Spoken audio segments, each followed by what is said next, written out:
हाँ जी, सत श्री अकाल जी सारे नो। नित्य कार के आज फिर एक वीडियो लेके आया है। देखिए आज हम ये जो स्विफ्ट का हेड है इसका जो वाल है, वाल का लाइनिंग कर रहे हैं। तो मैं दिखा दूँ इसमें हम ये ऐसा क्यों करते हैं कि नया वाल डालने के बाद में क्या होता है कि जब तक उसकी सीट नहीं बनेगी तब तक वो वॉल लीकिंग करेगा। तो देखिए मैं आपको पहले एक नया वाल दिखा देता हूँ। इसमें देखिए बिल्कुल वॉल में कोई लेयर नहीं है, कोई निशान नहीं है ना। तो मतलब ये नया वाल है, तो इसमें हमको थोड़ी सी सीट बनानी पड़ती है। लेथ वाले लोग करके देते हैं थोड़ा सा, लेकिन उसके बाद में हमको ये देखिए मैंने इसमें सीट बनाई है, आपको दिखाता हूँ 2 मिनट में। 1 मिनट हो गया।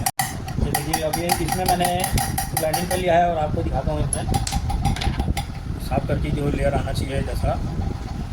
ये देखिए अभी इसमें वो नए वाल और ये वाल में देखिए यहाँ पर जो है हमने जो ग्राइंडिंग किया है उसका निशानी आ गया है। तो ऐसा ही आ जाने से क्या होता है कि जो वाल लीकिंग नहीं होता है और आपकी साउंड जो है गाड़ी की बहुत अच्छी आती है। बस।